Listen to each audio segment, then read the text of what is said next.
Something for the Touts, the Nuns, the grocery clerks, and you. We have everything and we have nothing. And some men do it in churches, and some men do it by tearing butterflies in half. And some men do it in Palm Springs, laying it into butter blondes with Cadillac souls. Cadillacs and butterflies, nothing and everything. The face melting down to the last puff in a cellar in Corpus Christi. There's something for the Touts, the Nuns, the grocery clerks, and you. Something at 8 a.m., something in the library, something in the river. Everything and nothing. In the slaughterhouse, it comes running along the ceiling on a hook, and you swing it. 1, 2, 3, and then you've got it. $200 worth of dead meat.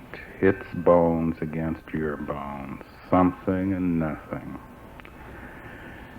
It's always early enough to die, and it's always too late. And the drill of blood in the basin white, it tells you nothing at all. And the grave diggers playing poker over 5 a.m. coffee, waiting for the grass to dismiss the frost.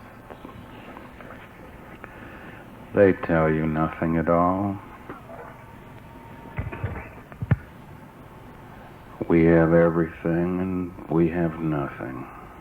Days with the glass edges and the impossible stink of river moss, worse than shit. Checkerboard days of moves and counter moves, fagged interest with as much sense in defeat as in victory.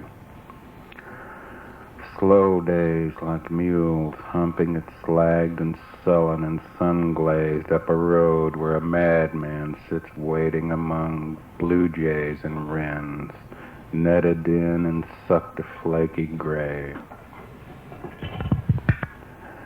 Good days, too, of wine and shouting, fights in alleys, fat legs of women striven around your bowels, buried in moans, the signs in bull rings like diamonds hollering Mother Capri, violets coming out of the ground, telling you to forget the dead armies and the loves that robbed you. Days when children say funny and brilliant things, like savages trying to send you a message through their bodies, while their bodies are still alive enough to transmit and feel and run up and down without locks and paychecks and ideals and possessions and beetle-like opinions.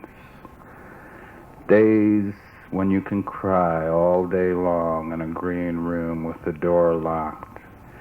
Days when you can laugh at the bread man because his legs are too long. Days of looking at hedges and nothing and nothing. The days of the bosses, yellow men with bad breath and big feet, men who look like frogs, hyenas, men who walk as if melody had never been invented. Men who think it is intelligent to hire and fire and profit. Men with expensive wives they possess like 60 acres of ground to be drilled or shown off or to be walled away from the incompetent.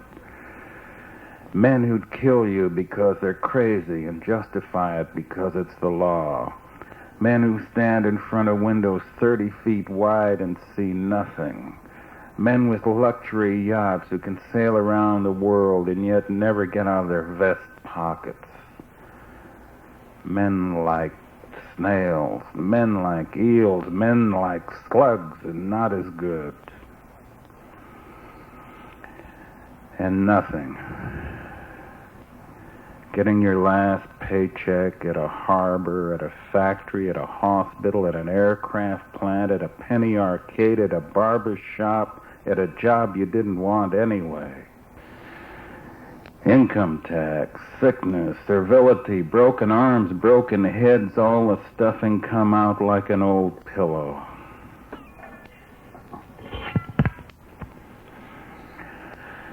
We We have everything and we have nothing.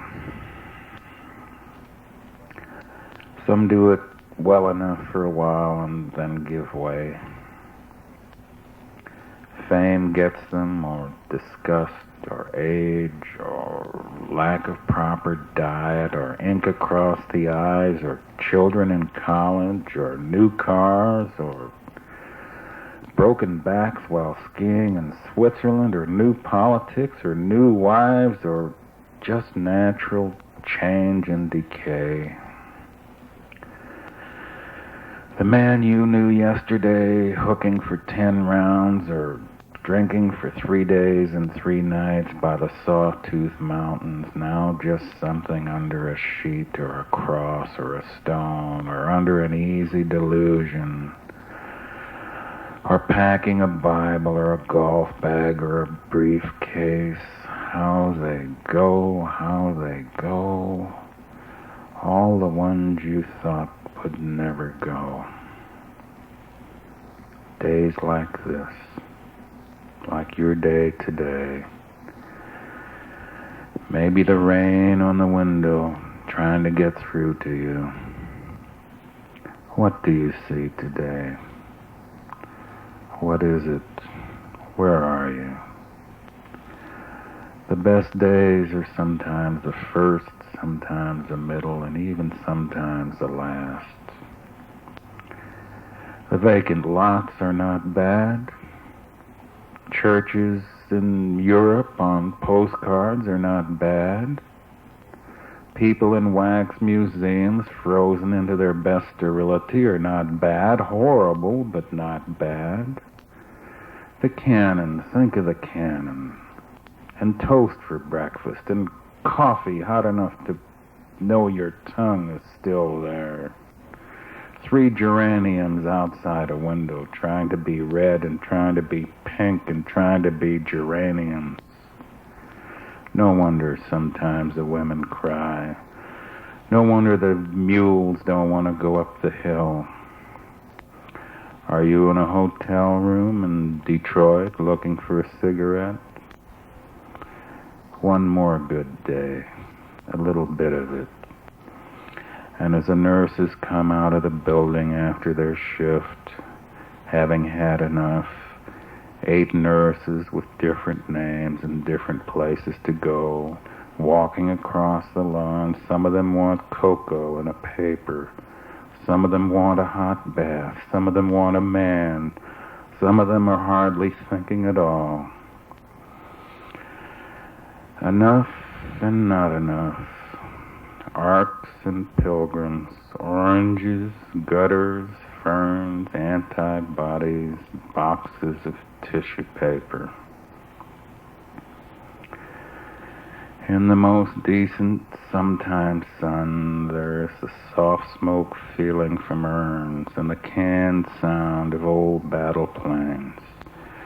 And if you go inside and run your finger along the window ledge, you'll find dirt, maybe even earth.